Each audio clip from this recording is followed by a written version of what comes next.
अंकिता दुबे एक ऐसी विलक्षण कन्या जिसने 15 वर्ष की आयु में श्रीमद् भागवत गीता का संपूर्ण ज्ञान अर्जित किया, किंतु जन्म के साथ ही दिव्यांग है, परंतु फिर भी इन्होंने कभी इसको अपनी कमजोरी नहीं समझा।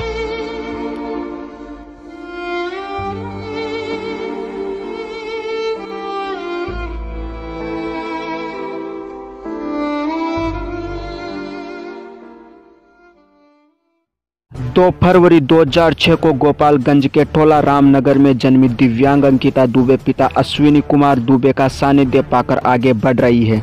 इस पर पिता अश्विनी कुमार दुबे ने जबरदस्त खुलासा करते हुए कहा कि मेरी बेटी किसी बेटे से कम नहीं।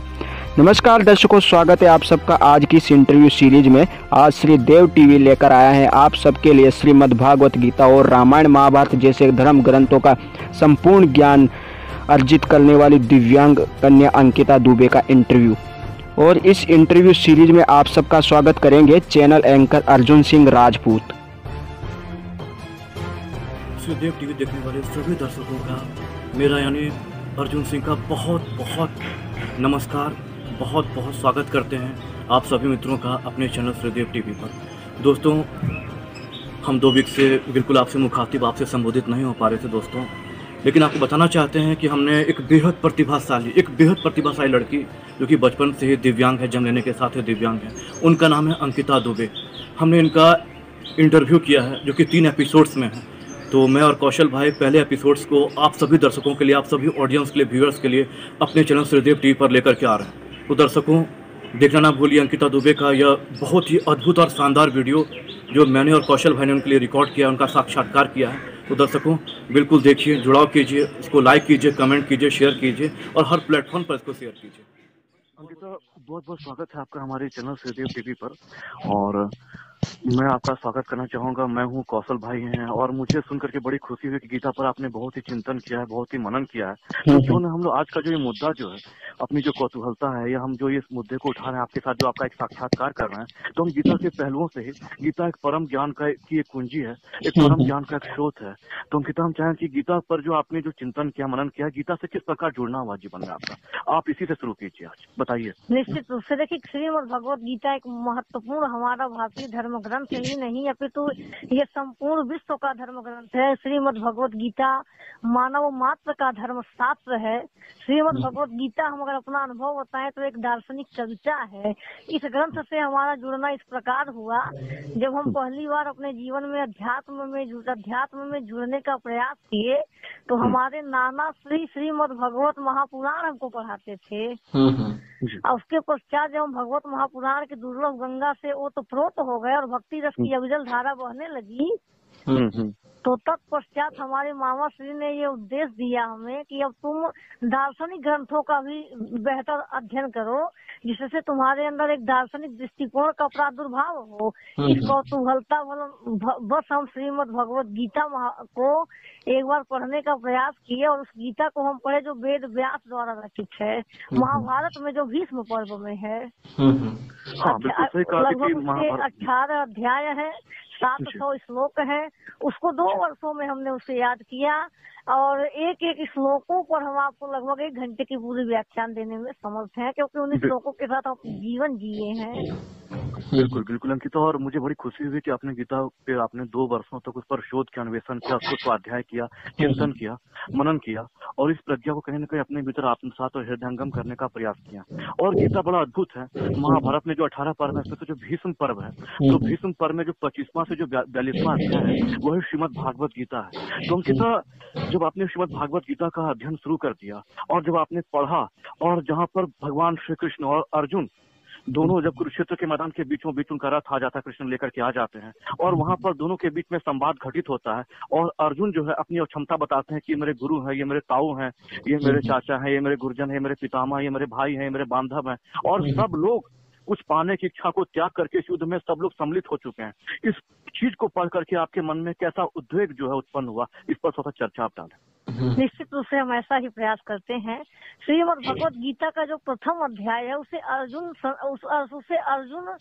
विषाद योग की संज्ञा दी गई है। वास्तव में वह विषाद योग नहीं है, अपितु जब कोई शिष्य अपने गुरु के शरण में जाता है तो अपने गुरु को ही समकक्ष अपने आप को समझता है और उसी प्रकार वह तर्क प्रस्तुत करता है, जैसा कि अर्जुन ने किया।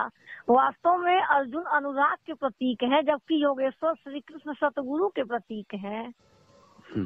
वास्तव में गीता क्षेत्र क्षेत्रज्ञ के संघर्ष की सूत्रपात करती है। जब भी कोई शिष्य पहली बार अपने सतगुरु के शरण में जाता है तो उसे अनुभूति नहीं होता है कि मेरा अनुभव क्या, उसे ये लगता है कि मैं भी इनके समकक्ष हूँ। तो वह अपने ही मतलब कह सकते हैं एक प्रकार से अपनी ही विचारधाराओं को अधिक से अधिक व्यक्त करता है। तो अगर हम गीता को देखें एक दार्शनिक कविता के तौर पे, तो जब कुरुक्षेत्र का दोनों पक्ष एक दूसरे के सामने खड़ा होते हैं और अर्जुन उसी वक्त अर्जुन जैसे परम योद्धा युद्ध करने से इनकार कर देते हैं। श्रीमद् भगवत गीता का देखिए शुभ आरंभ यहाँ से होता है। हस्तिनापुर में पड़े धृतराष्ट्र संजय से पूछते हैं कि धर्म क्षेत्रे कुरुक्षेत्रे तम बेतायुयुत्सवः माम का पांडवाश्चैव किम कुर्वत संजयः। हे संजय, धर्म क्षेत्र और कुरुक्षेत्र में युद्ध की इच्छा से जुड़े हमारे और पांडव पुत्र क्या किए, कृपया तुम मुझे बताओ। अब यहाँ एक प्रश्न उठना चाहिए कि जो कुरुक्षेत्र है उसको धृतराष्ट्र ने धर्म क्षेत्र क्यों कहा? तो इसका स्पष्ट उत्तर यही है कि जब किसी व्यक्ति में, देखिए एक होता है सूक्ष्म जगत और एक होता है स्थूल जगत, तो गीता सूक्ष्म जगत की व्याख्या करती है। तो जब मानव के अंदर दैविक संपत्ति का बाहुल्य होता है तो वह धर्म क्षेत्र बन जाता है, और जब आसुरी संपत्ति का बाहुल्य होता है तो वह कुरुक्षेत्र बन जाता है। कुरु माने होता है करना, यानी कि आज्ञा सूचक वाक्य। व्यक्ति को जीवन पर्यंत कर्म करना पड़ता है जब तक वह प्रकृति से परे की सत्ता का आत्मिक साक्षात्कार नहीं कर लेता है, तब तक वह कर्मों में लगा रहता है। जैसे ही वह परम ब्रह्म का साक्षात्कार किया वो कर्मों से मुक्त हो जाता है। तो कहने का तात्पर्य है कि जब दैविक संपत्ति का बाहुल्य होगा तो धर्म क्षेत्र होगा, और जब आसुरी संपत्ति काम क्रोध मोह लोभ इसके अहंकार का प्रादुर्भाव होगा तो वो कुरुक्षेत्र बन जाएगा। कुरुक्षेत्र का जो नेतृत्व है वो मोह रूपी दुर्योधन कर रहा है, और जो धर्म क्षेत्र है उसका नेतृत्व धर्मराज युधिष्ठिर कर रहे हैं। तो ऐसे जब मोहमयी प्रवृत्तियों का चारों ओर से घिराव है और अर्जुन मोहमयी घेराव को काटना चाहते हैं सतगुरु के शरण में आकर एक जिज्ञासु शिष्य के तौर पे, तो हतोत्साहित हो जाते हैं। अरे मैं किसका वध करूं, मैं किससे युद्ध करूं, उन्हें सबको ही अपना दिखाई देने लगता है। तो कृष्ण ने जो उन्हें ज्ञान का मार्ग बताया वही श्रीमद् भगवत गीता है। और इस अध्याय पढ़ने के बाद मुझे ऐसा लगा प्रत्येक अनुरागी यही अर्जुन के ही समान, जब वो क्या जगत को छोड़ करके सत्य ब्रह्म सत्यम जगत मिथ्या इस सिद्धांत के थ्रू जब वह वैराग्य को प्राप्त होने से जाता है और संसार को त्यागता है तो मोहमयी घिराव में पड़ा रहता है, और अंतोगत्वा वह सतगुरु के शरण में जा करके इसी प्रकार की बातें करता है। और अंकिता, मैं क्यों जानना चाहूंगा, अंकिता कौशल भाई, मैं जानना चाहूंगा इनसे कि जीवन में जो धर्म ग्रंथ के प्रति या श्रीमद् भागवत गीता के प्रति अभी थोड़ी देर पहले आपने मुझे बताया कि आपके नाना का आपके जीवन पर बहुत बड़ा गहरा प्रभाव पड़ा और उन्होंने आपको श्रीमद् भागवत पुराण पढ़ाया, फिर आप गीता से भी जुड़े, और रामानंद सागर की जो धारावाहिक रामायण थी या फिर बाद में उनकी धारावाहिक श्री कृष्णा, इनसे कितना जुड़ा हो पाया? क्या कौशल भाई ये पूछना चाहेंगे, इनसे कितना जुड़ा हो पाया, इनसे कितना जुड़े, क्या क्या सीखने को मिला, और इनके प्रति इसको देखने के बाद कैसा लगा कि हम क्या अपने धर्म ग्रंथों को और पढ़ें और भी जाने, अपनी संस्कृति अपनी सभ्यता को जाने, अपनी परंपरा अपनी विरासत अपने दर्शन अपने इतिहास को जानने का प्रयास करें? इसके बारे में थोड़ा सा बताएं। सत्य हम बता दें, यथार्थ बातें अगर सत्य बताएं, हमारे जीवन में अध्यात्म का शुरुआत ही रामानंद सागर हुआ है। क्या बात है। 2011 में जब हम पहली बार रामायण देखे थे तो हमें इतना प्रिय लगा। सबसे बड़ी बात सागर साहब की विशेषता थी कि रामायण में जो लिखे वही उन्होंने अपने पात्रों के थ्रू बुलवाए हैं, वही पूर्ण संवाद है, शब्दों का है फिर वाक्य अलग है, ये अलग बात है। परंतु जो रामायण में लिखा, जो तुलसीदास ने लिख दिया, जो भगवान वाल्मीकि जी लिख रहे हैं, उसी को बुलाते हैं। यहाँ पे प्रसंग देखे वहाँ मतलब उनके पात्र जो है वही वक्तव्य देते हैं जो मूल ग्रंथों में है। ये रामानंद सागर की सबसे बड़ी विशेषता थी कि हमारे धर्म ग्रंथों में बिना किसी प्रकार का छेड़छाड़ किए उसको वह यथावत प्रस्तुत कर दिए। ये सागर साहब की बहुत बड़ी विशेषता थी। हम एक उदाहरण के तौर पे अगर आपको बताएं तो एक वृत्तांत आता है कि भगवान वाल्मीकि जब रामायण रचने जाते हैं तो होता क्या है कि रामायण तो पहले उन्हें पता नहीं होता मुझे रामायण महाकाव्य रचना है। जी। परंतु जब देव ऋषि नारद आकर के कहते हैं कि आप रामायण रचिए और आपका जन्म ही इसलिए हुआ है, तो वाल्मीकि रामायण का प्रथम श्लोक है तपः स्वाध्याय निरतम तपस्वी वांग विदाम्बरम नारदम परिपक्ष वाल्मीकि मुनि पुंगवः। भगवान वाल्मीकि नारद जी का बहुत ही आदर सत्कार करते हैं और कहते हैं कि हे प्रभु अब मुझे किस प्रकार की मतलब आपका प्रादुर्भाव कैसे हुआ। तो देव ऋषि नारद कह रहे तपः स्वाध्याय तपस्वी वांग विदाम्बरम नारदम परिपक्षम वाल्मीकि मुनि पुंगवः। ऐसे तपस्वी भगवान वाल्मीकि आप रामायण महाकाव्य की रचना करें। तो इस प्रकार वो प्रेरणा लेकर के जाते हैं और उसके बाद जाते हैं गंगा तीर पर। वो जैसे ही स्नान करते हैं वहाँ एक घटना घटित होता है कि एक क्या होता है बहेलिए दो क्रौंच पक्षियों को जो नर और मादा आपस में क्रीड़ा कर रहे होते हैं उनमें से बाण मार देता है और नर पक्षी जो था उसको लग जाता है। उस स्थिति में मादा पक्षी जो विलाप करती है रामानंद सागर के रामायण में आप लौकुश कांड में वो गीत सुने रविंद्र जैन का सेम उसी श्लोक के आधार पे है। ऐसे सुने उसके बाद क्या होता है इसे भगवान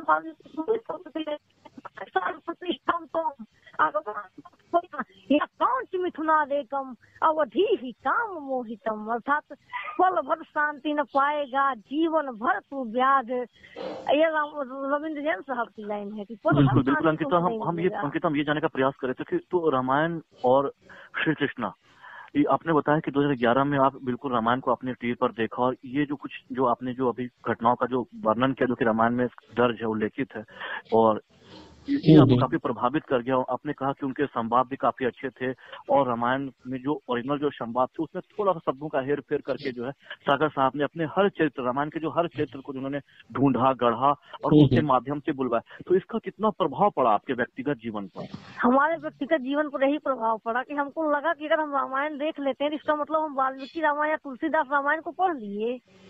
अच्छा, ये सबसे बड़ी बात है क्या सागर साहब के रामायण को देखने की मतलब ये आपने विश्वास भीतर से जगा। और स्थूल जगत में आपके साथ और क्या घटनाएं घटी इसको पढ़ने में कितना रूपांतरण हुआ आपके जीवन में? हमारे जीवन पूर्ण रूप में हमारा जीवन ही पूर्ण रूप में परिवर्तित हो गया था। तो मैं हुआ क्या पहले तो हम बचपना में क्रिकेट मेरा बड़ा प्रिय खेल था, हम बड़ा क्रिकेट खेलते थे। क्रिकेट के खेलने में बड़ा व्यस्त रहते थे। परंतु जैसे ही रामायण हम देखे जिस समय हम देखे 2011 में स्टार शो पे आता था उस वर्ष मेरा मात्र 10 वर्ष मेरा एज था उस समय बताएं आपको तो। अच्छा, 10 वर्ष की उम्र में रामायण जब हम देखे तो पूरा सब कुछ मुझे कंठस्थ हुआ और उसके बाद मेरा अध्यात्म में इस प्रकार धार मूला कि हम पीछे मुड़ कर देखे ही नहीं। तो कौशल भाई हम एक चीज से और ही पूछना चाहेंगे। कौशल भाई आप चूंकि हमारे साथ बने हुए हैं और आप त्रिदेव टीवी के ऑनर हैं, सब कुछ मैनेजमेंट सब कुछ देखते हैं। एज ए एंकर मैं पूछना चाहूँ कौशल भाई मैं अंकिता जी से जरूर कि अंकिता आपके जीवन में आपने कहाँ तक पढ़ाई की है और अभी आपका वर्तमान जीवन अभी तक क्या चल रहा है? अभी थोड़ा सा बताएं। इस समय हम हाल ही में 2020 बोर्ड परीक्षा हाई स्कूल का देने के पश्चात फर्स्ट ईयर क्लास में है और हमारा इस समय होम ईयरली एग्जाम समाप्त हो चुका है। मतलब 11वीं में आप क्या? यस और 1 अप्रैल से हम इंटरमीडिएट में प्रवेश करेंगे और हाई स्कूल के एग्जाम में लगभग हमारा 81% नंबर आया था और अपने काफी को श्रुति लेख की सहायता से लिखवाए थे। तो आपने मैट्रिकुलेशन एग्जामिनेशन जो है वो 10वीं की परीक्षा आपने पास कर लिया, उसमें काफी 10 समथिंग आपको मतलब परसेंटेज जो है प्रतिशत आपने उत्तीर्ण भी किया है इस परीक्षा को और 11वीं में अब आप दाखिल हो जाएंगे अप्रैल के महीने में। तो 11वीं को लेकर के अंकिता आपने क्या सोचा है? आप किस स्ट्रीम को चुनेंगे, कॉमर्स को, साइंस को या फिर आर्ट्स? देखिए ऑलरेडी हम 11 क्लास में है, 1 अप्रैल को हम इंटरमीडिएट में प्रवेश करेंगे। हम आर्ट बैकग्राउंड को चुने हैं। अच्छा, क्या क्या सब्जेक्ट है अंकिता आपके? हमारा है हिंदी, संस्कृत, अंग्रेजी, नागरिक शास्त्र और अर्थशास्त्र। और गीता के बारे में बहुत कुछ जानने को शेष है। और मैं अपने दर्शकों को बताना चाहूंगा फिर से कि हमारे साथ इस समय हमारे श्रीदेव टीवी के ऑनर कौशल भाई हैं और मैं हूँ अर्जुन सिंह और हम लोग सीधे बातचीत कर रहे हैं फोन लाइन के माध्यम से अंकिता दुबे जी से।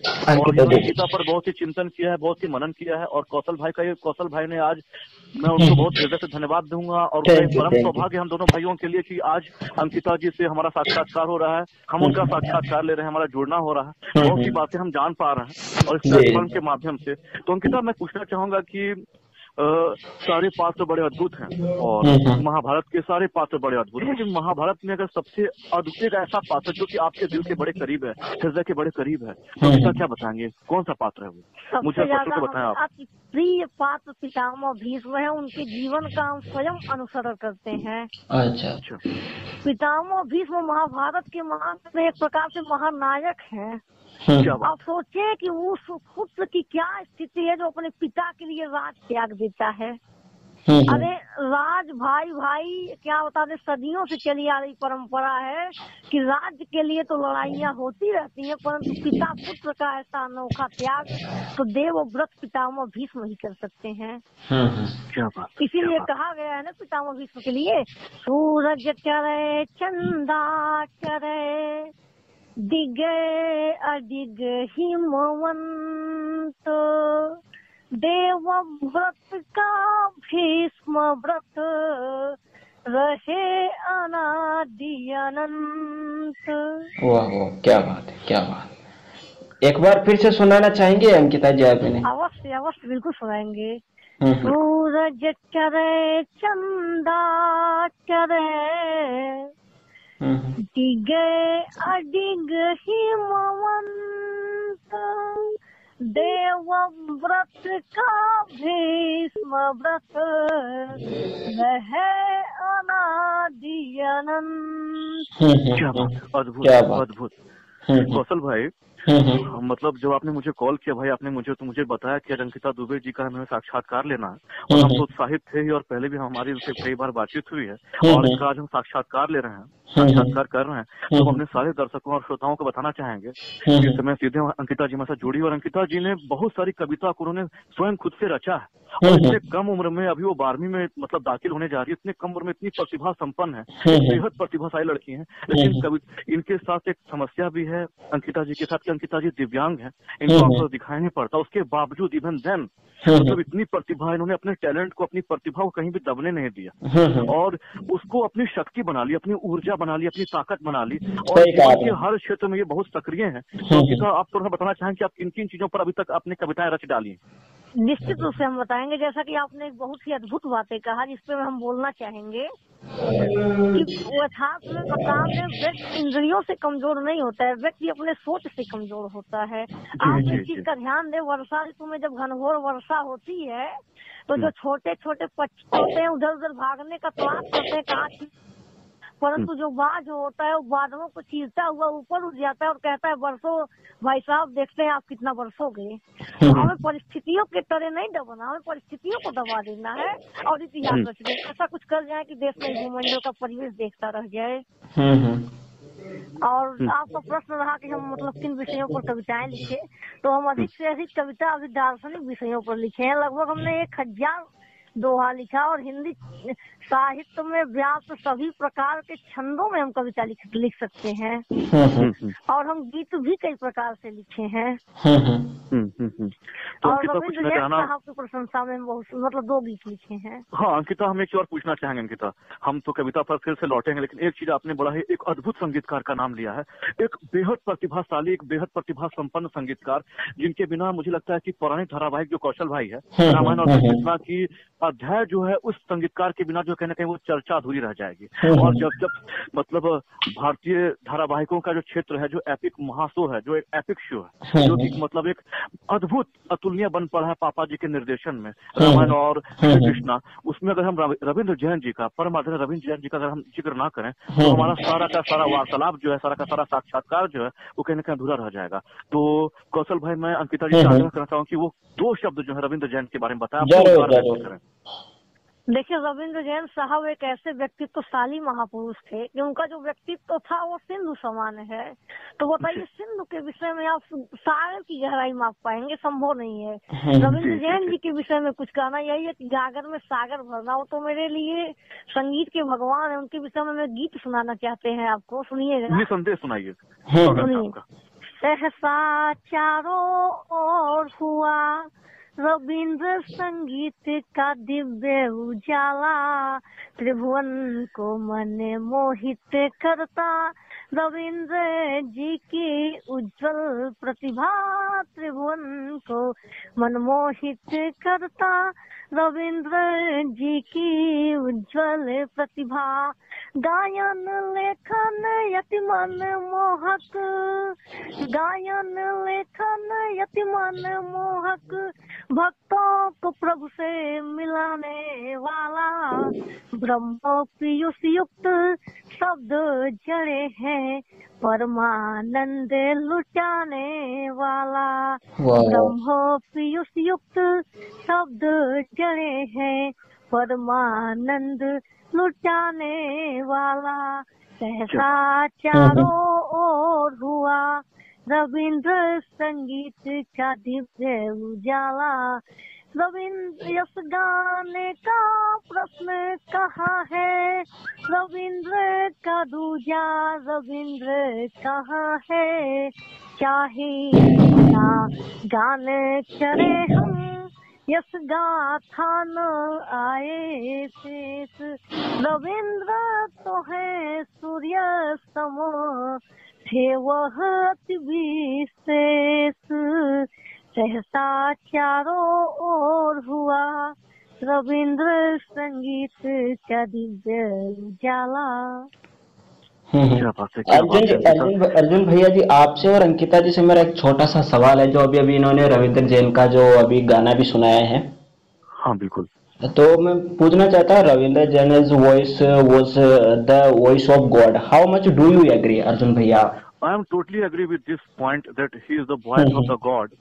और अगर वो नहीं होते, if he was not in the, if he was not on that era, then Ramayana and Shri Krishna will be incomplete रह जाता वो, क्योंकि उनके जादू, उनका जो तिलस्म, जो उन्होंने सम्मोहन जो बिखेरा और ऐसी भक्ति भाव में लोगों को उतार दिया, डुबा दिया, एक ऐसा नशा, संगीत का एक ऐसा जादू, एक ऐसा सम्मोहन जब बरसने लगा, और जब वो खुद गाए और हारमोनियम पर और हम अपने दर्शकों को बताना भी चाहेंगे कि जैसे अंकिता जी दिव्यांग है, वैसे रविंद्र जैन भी दिव्यांग थे। उनको भी आंखों दिखाई नहीं पड़ता, लेकिन उन्होंने इस चीज को अपनी ऊर्जा बना ली, अपनी शक्ति बना ली, और उन्होंने जब हारमोनियम को थामा और जब अपनी संगीत प्रतिभा से जब दुनिया को अवगत कराया, तो दुनिया हतप्रभ रह गई।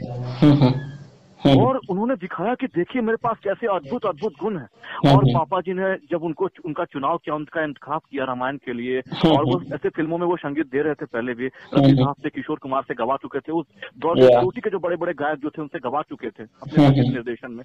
और लेकिन ये श्री कृष्ण और रामायण अगर वो नहीं बनाते तो ये अध्याय कहीं ना कहीं अधूरा रह जाता। और ये रविंद्र जैन के जीवन में है, एक लिखा हुआ था, भगवान ने परमात्मा के नियति में डाल दिया था कि तुम ही करोगे, और उसने जो किया तो फिर तो वो कालजयी बन चुका है। समय के पार है, समय कितना भी बीत जाए, समय कितना भी आगे बढ़ जाए, हम समय की धारा में कितने भी बह जाए, लेकिन ये चीजें कभी पुरानी नहीं होगी, पुरानी नहीं होगी, बिल्कुल कभी पुरानी नहीं होगी। अर्जुन भाई, अंकिता मैं एक और बोलना चाहूंगा। अर्जुन भैया मैं बोलना चाहूंगा, आई एग्री विद यू, और मैं यही सवाल अंकिता जी से पूछना चाहूंगा कि वो कितना। मैं एक और बोलना चाहूंगा कौशल, में एक और बोलना चाहूंगा अंकिता कि मौसम की तरह लोग आते जाते रहेंगे, परंतु ये ऐसे नाम है जो कभी नहीं मिटेंगे। चाहे वो हमारे पापा जी रामानंद सागर हो, हमारे अरुण गोविल हो जिन्होंने राम का किरदार निभाया, सुनील लहरी जी हो जिन्होंने किरदार निभाया, दीपिका चिकलिया जी हो, और रामायण के से जुड़े हुए, प्रोडक्शन से जुड़े हुए सारे अद्भुत लोग, सारे अतुलनीय लोग, और सबसे खास हमारे रविंद्र जैन जी, उनका तो कोई सानी नहीं है, जोड़। रविंद्र जैन साहब के बारे में अगर सत्य कह दिया जाए तो वास्तव में जब तक सूरज चांद रहेगा तब तक रविंद्र नाम रहेगा, और रविंद्र जी के गीत संगीत से शोभित मेरा भारत धाम रहेगा। क्या बात है, क्या बात है। एक बार मैं वास्तव में संगीत जगत को मिला एक सितारा, जिसकी यश गाथा है गंगा की धारा, ये दादू की है पावन कहानी, विश्व में है अमर की वाणी, ज्ञान भक्ति की सच्चाई। अंकिता जी आपका सकल धर्मा है वो अंकिता, आप नेटवर्क में आइए, आपकी आवाज थोड़ी थोड़ी कट रविंद्र रही की है। प्रतिभा इतनी है निर्मल। और अंकिता, जब पहली बार आपने 2011 में जब पहली बार आपने रामायण देखी और पापा जी के डायरेक्शन में जब आपने रामायण देखी और अरुण गोविल बिल्कुल राम के क्षेत्र में थे और राम के क्षेत्र को उन्होंने बिल्कुल जीवंत करने का प्रयास किया कौशल भाई, तो हम लोग मानते ही हैं, इसमें कहीं कोई दो मत नहीं है। बाद में बहुत सारे रामायण बनी कौशल भाई, लेकिन जो अमिट छाप अरुण जी ने, अरुण गोविल जी ने हमारे मन मस्तिष्क पर जो छोड़ा वो तो खैर अतुलनीय है, उसका तो खैर कोई स्थान नहीं है। हम आज भी राम के रूप में अगर हम कल्पना भी करते, हमारी आंखें बंद होती तो पहला चेहरा जो हमारे मानस पटल पर, हमारे स्मृति पटल पर जो अंकित होता है, जो दर्ज होता है, वो अरुण जी का होता है। तो अरुण जी के व्यक्तित्व ने राम के रूप में कितना प्रभाव छोड़ा अंकिता आपके ऊपर? वास्तव में जो राम का रोल ही निभा दे वो तो राममय हो जाता है। फिर वो किसी को प्रभावित न करे तो असंभव है, निश्चित रूप से कोई न कोई प्रभाव डालेगा। आज भी अगर भगवान राम प्रभु का जिक्र किया जाए तो अरुण गोविल जी का चेहरा ही सामने आता है। लक्ष्मण के रूप में सुनील लहरी तो कभी भूले नहीं जा सकते। वास्तव में सत्य यही है ना कि रामायण और श्री कृष्णा और महाभारत, बी आर चोपड़ा साहब का महाभारत, रामानंद सागर साहब का रामायण श्री कृष्णा, रामानंद सागर बी आर चोपड़ा जैसे लोग न भूतो न भविष्यति यावत चंद्र दिवाकरो, न भूतकाल में कोई हुआ है न भविष्य में कोई होगा, और जब तक नदी पर्वत की सत्ता रहेगी तब तक इनकी कीर्ति अमर रहेगी।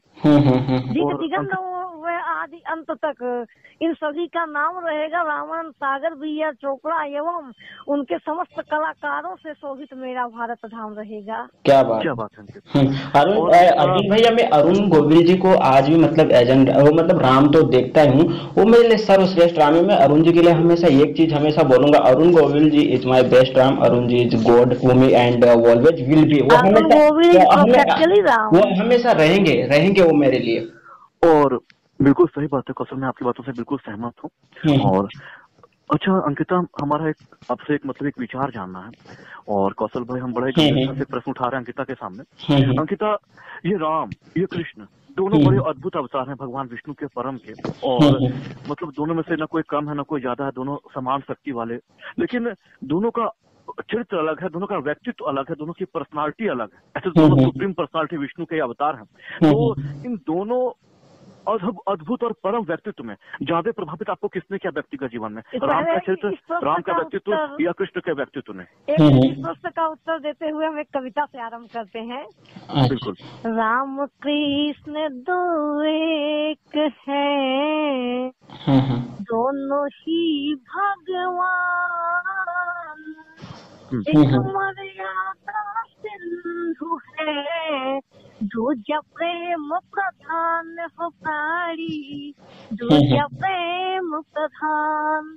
प्रभु रामचंद्र जो है वो मानव धर्म मर्यादा की परिसीमा है, जबकि प्रभु श्री कृष्ण चंद्र भक्ति भाव प्रेम की प्रकाष्ठा है।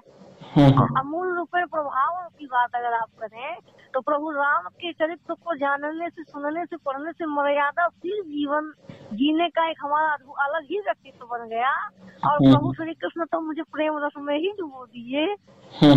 अंकिता, मैं वही जानने का प्रयास कर रहा हूँ। अंकिता, दोनों एक हैं, मैं इस बात से पूरी तरह सहमत हूँ। दोनों ने अलग अलग कलाओं के साथ, दोनों ने अलग अलग व्यक्तित्व और चित्र के साथ दोनों का अवतरण हुआ है, लेकिन इस भौतिक जगत में, इस स्थूल जगत में, इस व्यवहारिक जगत में आपको दोनों में से ज्यादा प्रभावित किसने किया, मैं ये पूछ रहा हूँ आपको, जिसको अपना करके जीवन में आप सामंजस्य संतुलन बना करके जीवन में चल सकते हैं? क्योंकि राम के जीवन में अति मर्यादा है, मतलब मर्यादा अपने उत्कर्ष पर। उत्तर आपको दें तो मानव धर्म मर्यादा की परिसीमा है प्रभु राम, परंतु मेरे कोई बन नहीं सकता ना, कोई राम को कोई अनुसरण कर नहीं सकता। को प्रभावित सबसे ज्यादा की जिनके पद चिन्हों पर हम चलने के लिए प्रयत्नशील हैं वो मेरे प्रभु श्री कृष्ण चंद्र है, क्योंकि प्रभु श्री कृष्ण चंद्र का जीवन एक सर्वांगीण जीवन है। उसमें वीर रस से लेकर के करुण रस, श्रृंगार रस से लेकर के तमाम प्रकार के जितने भी हमारे नव रस है, सारे रसों का कह सकते हैं एक प्रकार से चित्रण है। यूँ कहने श्री कृष्ण रसो वैश्या, यानी कि प्रभु श्री कृष्ण पूर्ण रूपेण रसमय है। उनका एक सौरशाली जीवन रहा है, उन्होंने प्रेम सिखाया है। तो जहाँ प्रेम सिखाए हैं, मुरली बजा कर शस्त्र उठा करके उन्होंने युद्ध भी सिखाया, क्योंकि जब शास्त्र विफल हो जाता है तब शस्त्र चलाना पड़ता है। प्रेम अवतार प्रभु श्री कृष्ण चंद्र को भी मर्यादा महाभारत युद्ध कराना पड़ता है।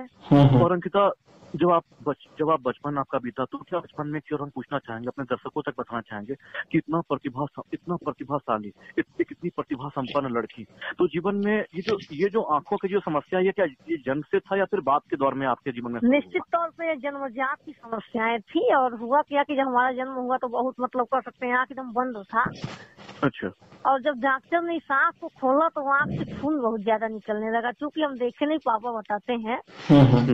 और जब आँख से खून का धार बहने लगा तो डॉक्टर, एक मनमोहन सिंह करके एक डॉक्टर हुआ करते थे गोरखपुर के, बड़े ही अच्छे डॉक्टर थे। उन्होंने हमको एक ड्राफ्ट दिया पापा को, उन्होंने कहा कि इसको 2 मिनट पे डालिए। तो 24 घंटा उनके हॉस्पिटल में रह करके वो 2 मिनट पे ड्राफ्ट को डाले, और 24 घंटे के बाद हमारा दोनों आँख खुल गया।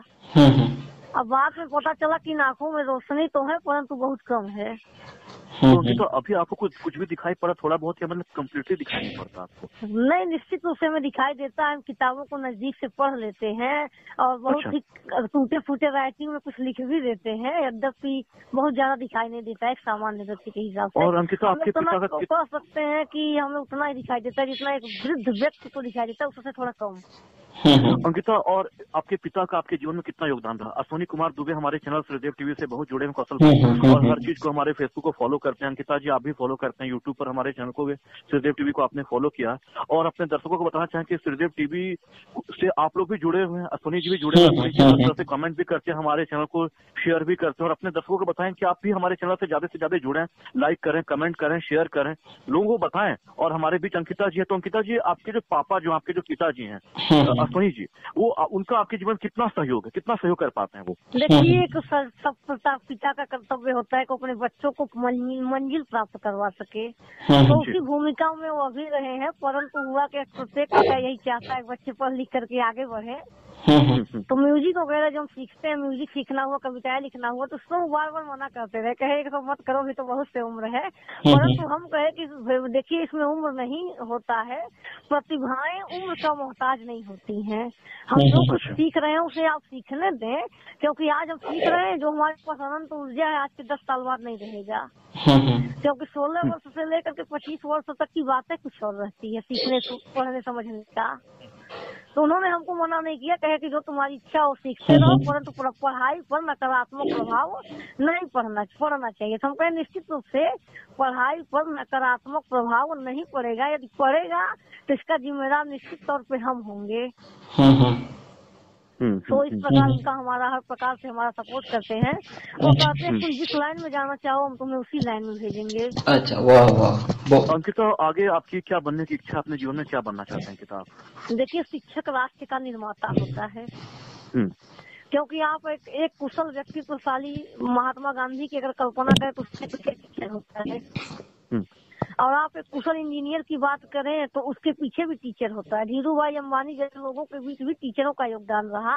तो हमारा उद्देश्य रहा, पहले हम एक टीचर का काम करें, और उसके पश्चात हम उस टीचिंग का काम करने के पश्चात हम क्या करेंगे कि लोक कल्याण हेतु एक म्यूजिक कंपनी खोलेंगे, और दिव्यांग बच्चों के लिए एक म्यूजिक कोचिंग सेंटर खोलेंगे, जिसमें हम अपने पैसे से पढ़ाएंगे और सारे बच्चे फ्री शिक्षा ग्रहण करेंगे। इंटरमीडिएट जब आपका हो जाए अंकिता। अर्जुन भैया, मेरा एक छोटा सा सवाल और है आपसे भी, और मैं अंकिता जी से भी पूछूंगा ये सवाल, क्योंकि अंकिता जी तो रविंद्र जैन जी को पसंद करते हैं, और मैं आपसे पूछता हूँ, मतलब आप दोनों से मेरा सवाल है अंकिता जी और आप दोनों से। जैसे रविंद्र जैन की हम बात करें, रविंद्र जैन जी सेंग द रामायण, और हम महेंद्र कपूर की बात करें, महेंद्र कपूर जी सेंग द महाभारत। तो मैं पूछना चाहूंगा आपसे, who will you give the highest status in both? आप मतलब किसे सर्वोच्च दर्जा देंगे इन दोनों में से? मतलब जिन्होंने, एक ने तो रामायण को गाया, दोनों आपने रविंद्र जैन के बारे में पूछा और महेंद्र कपूर के बारे में पूछा। महेंद्र कपूर ने पूरे महाभारत में गा करके उसको अजर अमर कर दिया अपनी गायकी से, और रविंद्र जैन का भी अपना एक अलग योगदान, उन्होंने संगीत भी दिया, उन्होंने खुद लिरिक्स भी लिखे, काव्य रचना भी की, मतलब गीत भी लिखे, भजन भी लिखा, और खुद से गाया अपनी कंठ में। और दोनों में किसी को बड़ा या छोटा नहीं कहा था, दोनों अतुलनीय हैं, दोनों हमारे लिए बहुत ही पूजनीय हैं, और दोनों को हम प्रणिपात करते हैं, और दोनों को हमारा विनम्र अभिवादन है, दोनों स्कूल काया में नहीं है। दोनों के मध्य तुलना करना बिल्कुल ऐसा ही है जैसे एक बालक फूंक मार के पर्वत उड़ाने की चेष्टा कर रहा हूँ। हाँ बिल्कुल अंकिता, और मैं आपको बताना चाहूंगा कि दोनों अद्भुत है, अतुलनीय है, अद्वितीय है। और अतुलनीय मतलब दोनों की तुलना एक दूसरे से नहीं हो सकती, क्योंकि दोनों अपने अपने स्थान पर सर्वश्रेष्ठ हैं। ऐसे तो कौशल भाई आपने पूछा, बड़ा अद्भुत प्रश्न पूछा है। हमारे तो मैंने तो कई संगीतकारों को सुना, चाहे वो नौशाद हो, ओपी नैयर हो, शंकर जयकिशन हो, मदन मोहन हो, कल्याण जानन जी हो, गुलाम मोहम्मद हो, गुलाम हैदर हो, इकबाल कुरैशी हो, तो ये तमाम दिग्गज के मतलब चोटी के संगीतकार। लेकिन रविंद्र जैन जी बिल्कुल एक अलग है। मैं इन संगीतकारों को छोटा नहीं कर रहा हूँ। हुआ क्या कि रविंद्र जैन साहब का अलग होने का एक अलग ही मतलब कह सकते हैं, एक अलग ही विचारधारा है। हम अगर इस पे बोलना चाहें तो हम यही कहेंगे कि सभी लोग एक से बढ़कर एक थे, परंतु रविंद्र जैन साहब हम जैसे बच्चों के लिए प्रेरणा स्रोत हैं। और कौशल भाई मैं और बोलना चाहूँगा, मुझे जीवन में हमेशा इस बात का अफसोस रहेगा। मैं रविंद्र जैन को बहुत चोटी का गायक मानता हूँ, लेकिन मुझे हमेशा अफसोस रहा कि 1980 में मोहम्मद रफी साहब का परम आदरणीय महान गायक, सिनेमा संसार का एक सबसे ओजस्वी गायक, समझ गए ना, वो नहीं रहे। ऐसे तो भारतीय सिने संगीत का एक महान तारा 1980 में मतलब चले गए, देवसान हो गया। मुझे हमेशा इस बात की खली मतलब एक क्या बोलते हैं कशिश रह गया, मतलब एक मन में खलिश रह गया कि काश रफी साहब जिंदा होते और पापा जिनसे अप्रोच करते और रविंद्र जैन के संगीत निर्देशन में अगर वो गाते रामायण में, तो बात कुछ और ही होती। और बात अभी भी मतलब रविंद्र जैन जी ने गाया तो खैर वो तो अद्भुत बन पड़ा ही है, नो डाउट। हम लेकिन रफी साहब की आवाज को काफी मिस किया हम लोगों ने, इसमें काफी मिस किया। निश्चित रूप से देखिए एक कल्पना मात्र है, वास्तव में जिसके प्रारब्ध में जो था वो उतना ही प्राप्त करके चला गया। बिल्कुल बिल्कुल बिल्कुल। रविंद्र जैन साहब का आवाज तो गंधर्व के समान है साहब। अर्जुन भैया मैं आपसे I so agree with you, but I think सही कही, मेरा आइडेंटिटी क्वेश्चन तो नहीं था। नहीं बिल्कुल सही क्वेश्चन था और मुझे बहुत अच्छा लगा। और जहाँ तक अंकिता बात है भारतीय सिने संगीत के गंधर्व का, तो भारतीय सिने संगीत तो खैर गंधर्वों की खान है और उसमें तो एक से एक अद्भुत गंधर्व पड़े, लेकिन जो सबसे स्पेशल गंधर्व जो थे वो रफी साहब तो खैर हैं, और रविंद्र जैन का तो खैर कोई सानी है ही नहीं। उन्होंने हमने कह दिया मैं कि सर्वधरा की उपमा है वो रविंद्र की प्रतिभा इतनी है निर्मल। मैं इनसे हम एक निष्कर्ष पर पहुंचे हैं इस इतने सवालों जवाबों से कि मतलब सभी ने अपने अपनी जगहों पर अच्छा काम किया है।